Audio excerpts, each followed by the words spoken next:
Welcome to my channel Rakesh knowledge corner. बच्चों, आप बहुत सारे एनसीईआरटी की क्वेश्चन को आपने किया है और उम्मीद है कि आप अच्छे तरीके से करते भी हैं। लेकिन एक करने का जो पैटर्न है, एक तरीका है एनसीईआरटी का जवाब देने का, क्वेश्चन का जवाब देने का, वह आपको मैंने एक फॉर्मेट के तहत आपको बताने की कोशिश की है। और आप लोगों ने रिक्वेस्ट भी किया था कि आप क्वेश्चन को एक फॉर्मेट, अच्छे तरीके से फॉर्मेट के रूप में अरेंज करके आप बताएं। तो बच्चों, मैंने इसे उस हिसाब से करने का कोशिश किया है। तो बच्चों, ये आपने देखा कि फ्रांस का रेवोल्यूशन जो हुआ था उससे बहुत सारे उथल हुए थे, अप एंड डाउन्स बहुत सारे आए थे। और उस अप एंड डाउन्स में जो फ्रांस की जो राजनीतिक थी, जो आर्थिक स्थिति और पॉलिटिकल स्थिति थी, वह जो है वह अस्थिरता की ओर जा रहा था। जब सरकार बनाने की बात हुई, जब वहाँ का मोनार्की सिस्टम गिरा, मोनार्की सिस्टम का डाउनफॉल हुआ, तो वहाँ की बहुत सारी सरकारें जो अपने स्तर से चलाने की कोशिश की गई, लेकिन वह अनसक्सेस रहा और अस्थिरता की स्थिति फ्रांस में हमेशा बनी रही। तो उसी चीज को ये कहा गया क्वेश्चन के रूप में है कि नेपोलियन का उदय होना के मुख्य कारण क्या थे।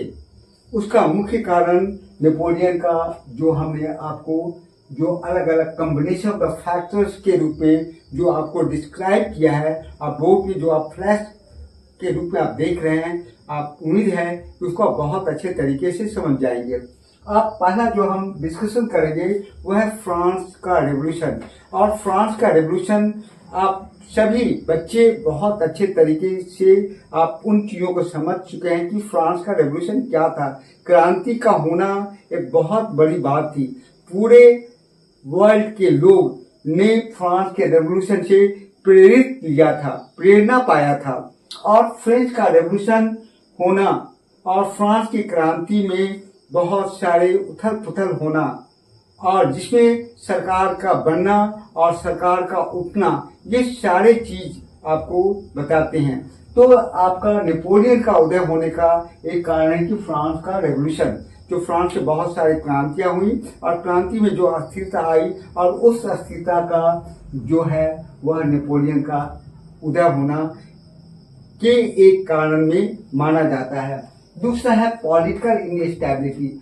जो फ्रांस में डायरेक्टरी जो 5 लोग ग्रुप की जो सरकार बनी थी, वह पॉलिटिकली अनस्टेबल था। वह राजनीतिक रूप से वह अस्थिरता पैदा कर रहा था। सभी की अहम जो है 5 लोगों का जो समुदाय था, 5 लोग जो वर्क कर रहे थे सरकार के रूप में, वह अहम जो है वह टकरा रहा था, जो ओवरलैपिंग हो रहा था, जिसे विच क्रिएटेड वैक्यूम, जो एक बहुत सारा गैप, फ्रांस में गैप पैदा हो गया था, जिसका कारण जो था वह मिलिट्री डिक्टेटर के रूप में नेपोलियन बोनापार्ट का उदय होना, एक पावर के रूप में आना भी एक मुख्य कारण है।